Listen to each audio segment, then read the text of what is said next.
তারেক রহমানের নেতৃত্বে সরকার গঠন করতে যাচ্ছে বিএনপি। এরই মধ্যে নতুন সরকারের মন্ত্রিসভার রূপরেখা প্রায় চূড়ান্ত করে ফেলেছে দলটি। দলের সিনিয়র নেতাদের অভিজ্ঞতার পাশাপাশি গুরুত্ব পাচ্ছে তরুণ প্রজন্মের রাজনীতিকরাও। অভিজ্ঞতা ও তারুণ্যের সমন্বয়ে একটি ভারসাম্য মন্ত্রিসভা গঠনের মাধ্যমে নির্বাচনী অঙ্গীকার বাস্তবায়ন, নীতি নির্ধারণে নতুন ভাবনা এবং নতুন নেতৃত্ব সৃষ্টির উপর জোর দেওয়া হচ্ছে।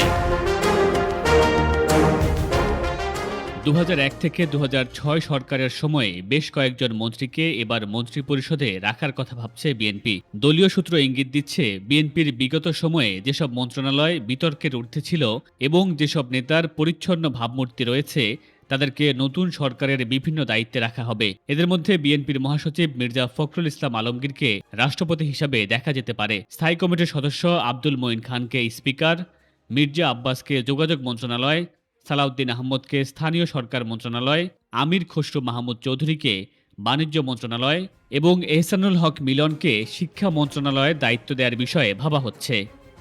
এছাড়া মন্ত্রী পরিষদের বিবেচনায় থাকছেন বিএনপির স্থায়ী কমিটির সদস্য গয়েশ্বরচন্দ্র রায় ও ইকবাল হাসান মাহমুদ টুকু। পাশাপাশি দলের স্থায়ী কমিটি ও নির্বাচন পরিচালনা কমিটির সদস্য নজরুল ইসলাম খানকে প্রধানমন্ত্রীর রাজনৈতিক উপদেষ্টা হিসাবে বিবেচনা করা হচ্ছে।